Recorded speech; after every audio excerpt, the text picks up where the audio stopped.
ټول ملائک لګیا دی لعنتونه پرا لیک چې دا د خاون نه جدا شپه تیره کې او خاون په خفه وي. څومره قیمتي پرمودات دي. حدیث مبارک کې راځي نبی کریم صلی الله علیه وسلم فرمای چې کوم خزا د کور نه اوتله د خاون د اجازت نه بغیر خاون په خپو او دا د کور اوتله، حدیث مبارک کې راځي چې دا څنګه د کور قدم والی بهر اوزي د ځمکې او اسمان کې د انسانانو نه علاوه څومره مخلوق چې دی دا په لعنت شروع کی. په دې لعنت وري دا په لعنت کې ډوبه روانه ده چې د څو پورې دا دې کور ته واپس نه ده راغلی.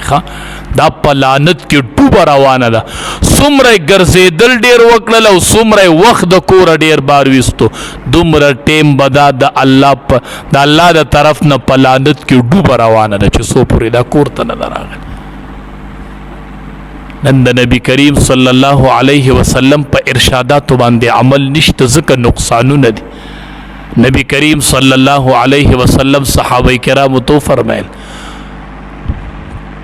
یو صحابي راغی نبی کریم صلی الله علیه وسلم ته وی ستا په لاس بیعت کوم، هجرت کوم، دا کله پرېږدم زما چې الله رانه رضا شي او الله راله جنت راکړي.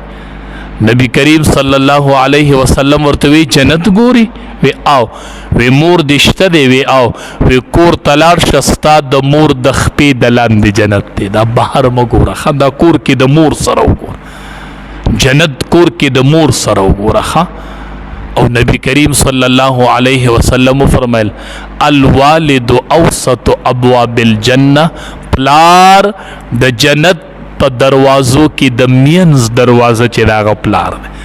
وستا خوخه د قضای کوي او کزان له محفوظه کوي. که مونږ یو نظر دی حدیث ته وکړو چې دا نبی کریم صلی الله علیه وسلم فرمایلی دی چې الوالد اوسط ابواب الجنه، پلار د جنت د مینز دروازه ده.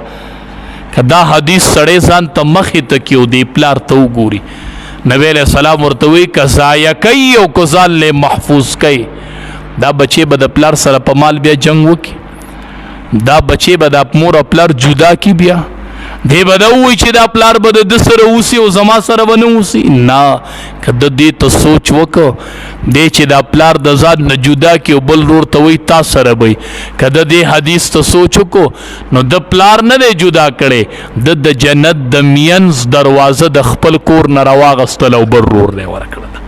دا د جنت د مینز دروازه د ته الله محرومه کړې. چې ډوډۍ به څه خبرې، پلار به څه خوري او څه به اغوندي. وایي دا د جنت د مینز دروازه ده. په مال نه یمه، په پیزار نه یمه، په کپړو نه یمه، خدا د جنت د مینز دروازه ده. دا خو زه چالم نه ورکوم، دا زما د جنت د مینز دروازه ده، دا خو د جنت د مینز دروازه ده، دا زه نه ورکوم. پلار جدا کول دا د جنت د مینز دروازه د خپل کور نه لرې کول، دې ته به څوک تیار شي.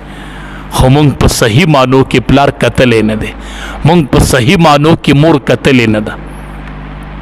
کتابونو لیکلی دی وایي د قیامت یوه نښه دا ده چې د دوستانو خبره به منل شي او د پلار خبره به نه شي.